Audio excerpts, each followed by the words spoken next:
Hi welcome to mix kitchen. இன்றைக்கி நம்ம பார்க்க போகிறது வந்து பிரியாணிக்கு சூப்பரான ஒரு சைட் டிஷ். தால்சான்னு சொல்லிட்டு எங்கள் ஊர் பக்கம் சொல்லுவாங்க. ரொம்ப சூப்பராக இருக்கும். கடலைப்பருப்பு, துவரம்பருப்பு இதெல்லாம் போட்டு மட்டன் வச்சு செய்யக்கூடிய ஒரு dalcha recipe. Mutton biryani, Thalappakatti mutton biryani அந்த வீடியோலேயே நான் சொல்லியிருப்பேன் இந்த தால்ச்சாவை பற்றி. சூப்பரான காம்பினேஷன், கண்டிப்பாக ட்ரை பண்ணி பாருங்கள், ரொம்ப நல்லாயிருக்கும். வாங்க இப்போ எப்படி பண்ணுறதுங்கிறத பார்த்துடலாம். இப்போ தால்சாக்கு வந்து என்னென்ன வந்து பண்ணணும் அப்படிங்கிறத பார்த்துடலாம். ஒரு குக்கரில் வந்து நான் வந்து ஒரு 1/4 கப்பு துவரம்பருப்பு எடுத்திருக்கேன். அப்புறமேல 1/4 கப்பு கடலைப்பருப்பு, ரெண்டுமே ஈக்குவல் அமௌண்ட்டு. இதை வந்து உங்களுக்கு டைம் இருந்ததுன்னா கழுவிட்டு ஊற வச்சுக்கோங்க. பட் எனக்கு இன்றைக்கி டைம் இல்லை, அதனால் வந்து நான் கழுவிட்டு அப்படியே வந்து ஒரு எக்ஸ்ட்ரா வந்து ஒரு 2-3 விசில் விட்டுட்டா உங்களுக்கு நல்ல குழையாக வெந்துடும். அப்படி தான் நான் பண்ண போகிறேன். பட் டைம் இருக்கும்போது நீங்கள் இதை கழுவி ஊற வச்சுட்டு ஒரு 15 to 20 மினிட்ஸ் ஊற வச்சுட்டு, இன்னொரு இதில் வந்துட்டு எலும்பு சூப்புக்கு வந்து எலும்பு வெந்துட்டுருக்கு. இதை வந்து கழுவிட்டு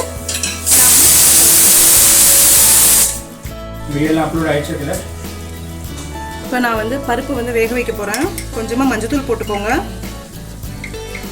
2 பூண்டு வேணாலும் நீங்கள் தட்டி போட்டுக்கலாம்.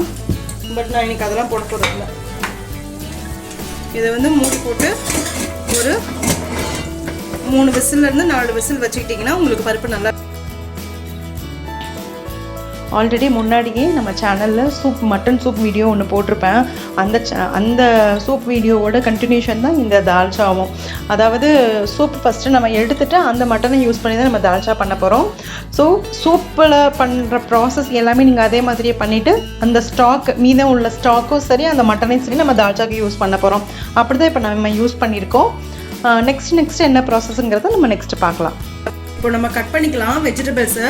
அதுக்கு வந்து நான் மாங்காய் இருக்கு இல்லையா, முழு மாங்காயில் ஒரு அரை மாங்காய் ஒரு சைடு மட்டும் கட் பண்ணிவிட்டு அரை மாங்காய் எடுத்திருக்கேன். இது அவ்வளோவா புளிப்பில்லை, அதனால அரை மாங்காய் எடுத்துக்கோங்க. அதுக்கப்புறமா ஒரு அரை முருங்கைக்காய், நான் ஆல்ரெடி கழுவி வச்சது தான். அடுத்து கத்திரிக்காய், ரொம்ப இல்லை, 2 கத்திரிக்காய் போட்டால் போதும்.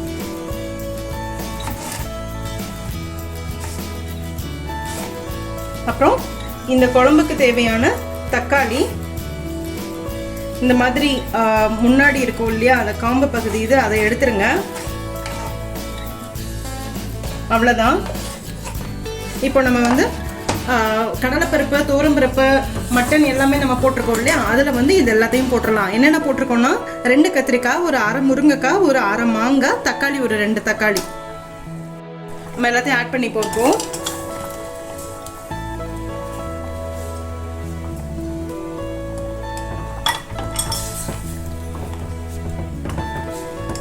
எல்லாத்தையும் ஆட் பண்ணிவிட்டு இதுக்கு தேவையான குழம்பு மிளகாத்தூள்,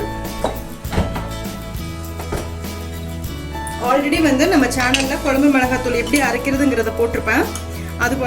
அதை பார்த்து நீங்கள் ஆல்ரெடி அரைச்சி வச்சுருந்தா அது ஓகே. இல்லை நீங்கள் என்ன தூள் யூஸ் பண்ணுறீங்களோ அதை நீங்கள் யூஸ் பண்ணிக்கலாம்.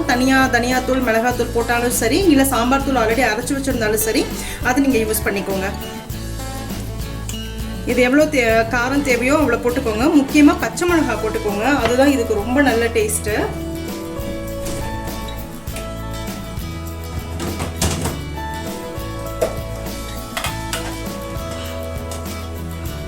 ஒரு 2 பச்சை மிளகாய் கிள்ளி போடுறேன். இதை கிளறிடுவோம். நல்லா கிளறி விட்டுருங்க. நீங்கள் குக்கரில் வைக்கிறதா இருந்தால் இப்படியே மூடி போட்டு ஒரு விசில் வச்சிங்கன்னா கம்ப்ளீட்டாக வந்து மாங்காயிலேருந்து முருங்கைக்காயிலேருந்து எல்லாமே கம்ப்ளீட்டாக வெந்துடும். இல்லை மூடி போட்டு குக் பண்ணுறதா இருந்தாலும் ஓகே. நம்ம பண்ண வேண்டியது வந்து இன்னும் 2 ஐட்டம் வந்து ஒன்று பண்ணணும். ஒன்று வந்து என்னென்னா புளி வந்து பார்த்துட்டு டேஸ்ட்டு வந்து புளி தேவைன்னா நம்ம புளி ஊற்றிக்கலாம். அப்புறமேல வந்து தேங்காயும் சோம்பும் வந்து நல்லா நம்ம நைஸாக அரைச்சி நம்ம அதையும் நம்ம ஊற்ற போகிறோம். அதுக்கப்புறமா தாளிக்கணும். ஸோ 3 ஸ்டெப் இருக்குது. இன்னும் இந்த காய் நல்லா வேகட்டும். இப்போ பாருங்கள், தால்சா நல்லா கொதிக்குது. காயெல்லாம் நல்லா வெந்துடுச்சு. முருங்கைக்காய் வெந்துடுச்சு, மாங்காய் வெந்துடுச்சு. எந்த காயும் வந்து குழையாமல் பார்த்துக்கோங்க. ஸோ கரெக்டாக வேக வச்சிங்கன்னா குழையாது உங்களுக்கு. நான் டேஸ்ட் பண்ணி பார்த்தேன், கொஞ்சமாக புளி தேவை, அதனால் கொஞ்சமாக கரைச்சிருக்கேன். பாருங்கள், கொஞ்சமாக கரைச்சி புளி தண்ணி ஊற்றிக்கலாம்.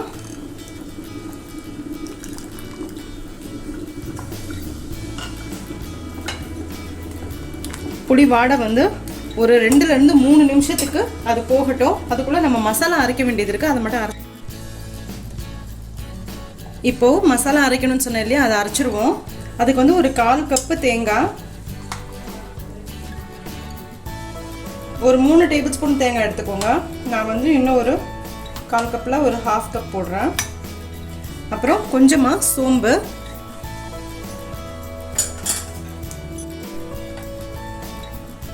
சோம்பு வந்து ஒரு 1/2 டீஸ்பூன் சோம்பு. இதை நல்லா வந்து நைஸாக அரைச்சிட்டு வந்துடலாம். இப்போது மிக்சியில் தேங்காய் சோம்பு அரைச்ச விழுதை சேர்த்துப்போம்.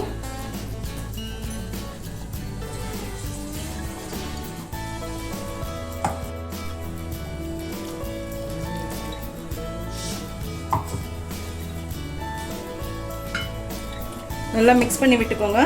தேங்காய் வடை கொஞ்சம் போனதுக்கப்புறமா நம்ம தாளிக்க வேண்டியது தான் பாக்கி. ஸோ தலப்பாக்கட்டியில் வந்து பிரியாணிக்கு நார்மலாக தலப்பாக்கட்டின்னு இல்லை, எங்கள் ஊர் பக்கம் எந்த பிரியாணி ஹோட்டலில் போய் நீங்கள் வந்து பிரியாணி சாப்பிட்டாலும் சைட் டிஷ்ஷாக வந்து இந்த தால்சா தான் கொடுப்பாங்க. ரொம்ப சூப்பராக இருக்கும். நானும் லாஸ்ட் டைம் தலப்பாக்கட்டி வீடியோ, அந்த பிரியாணி வீடியோ போட்டிருக்கும் போது தால்சா வந்து அப்போவே நான் பண்ணி காமிக்கிறேன்னு சொன்னேன். ஆனால் அதுக்கப்புறமா வந்து என்னால் பண்ணவே முடியல, வீடியோ எடுக்க முடியல, சாரி. இப்போ இது வந்து டேஸ்ட் பார்த்துக்கோங்க, உப்பு காரம்லாம் கரெக்டாக இருக்கா, புளிப்பு கரெக்டாக இருக்கான்னு. தேங்காய் வந்து ஸ்மெல்லு போனதுக்கப்புறமா நம்ம தாளித்து விட்ருவோம். தாளிக்கிறதுக்கு வந்து கொஞ்சமாக சின்ன வெங்காயம் வந்து பொடிசாக நறுக்கி வச்சுக்கோங்க. சின்ன வெங்காயம், சோம்பு, கல்பாசிப்பூ, கருவேப்பிலை இவ்வளோ தான் தேவை தாளிக்கிறதுக்கு. தாளித்து கொட்டிட்டு ஒரு கொதி வந்து இறக்குனா தால்சா ரெடி. இப்போ தேங்காய் வாடையெல்லாம் போயிடுச்சு. நான் தாளிக்கிறதுக்கு ஒரு பேன் ஒன்று வச்சுருக்கேன், அதில் எண்ணெய் ஊற்றி வச்சுருக்கேன். எண்ணெய் காஞ்சிருச்சு. இப்போது ஒரு 1/4 டீஸ்பூன் சோம்பு போட்டு தாளிச்சிருக்கேன். அடுத்து கல்பாசிப்பூ, அப்புறம் கொஞ்சமாக ஒரு 4 சின்ன வெங்காயம் குட்டி குட்டியாக நறுக்கி வச்சுருக்கேன். அப்புறம் கொஞ்சமாக கருவேப்பிலை. இதை நல்லா வணக்கிட்டு நம்ம அந்த தால்சாவோடு சேர்த்து ஒரு கொதி வந்ததுக்கப்புறமா இறக்கிட்டோம்னா சூப்பரான ஹோட்டல் ஸ்டைல் தால்சா ரெடி. நீங்கள் எலும்பு இல்லாமல் கூட நீங்கள் வெறும் வெஜிடபிள்ஸ் மட்டும் வச்சு கூட நீங்கள் தால்சா பண்ணலாம். அது மாதிரி வெறும் எலும்பு போட்டு வெஜிடபிள்ஸ் எல்லாமே தால்சா பண்ணலாம். பட் அத்தன்டிக் இதில் வந்து பார்த்தா எலும்பும் போடுவாங்க, கத்திரிக்காய், முருங்கைக்காய், மாங்காய் கண்டிப்பாக போடுவாங்க.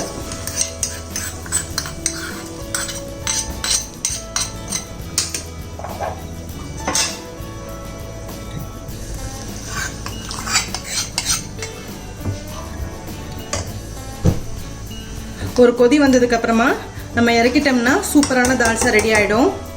பிரியாணிக்கு பெஸ்ட் காம்பினேஷன், ட்ரை பண்ணி பாருங்கள். இப்போ தால்சா நல்லா கொதிச்சிருச்சு. நான் ஆஃப் பண்ணிட்டேன், ஸ்டவ்வை ஆஃப் பண்ணிட்டேன். சூப்பரான hotel style dalcha ready. Try பண்ணி பார்த்துட்டு எப்படி இருக்குங்கிறத மறக்காமல் கமெண்ட் பண்ணுங்கள்.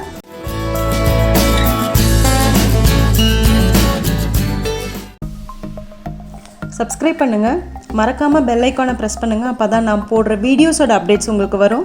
லைக் பண்ணுங்கள், கமெண்ட் பண்ணுங்கள், ஃப்ரெண்ட்ஸோடு ஷேர் பண்ணுங்கள். தேங்க்யூ.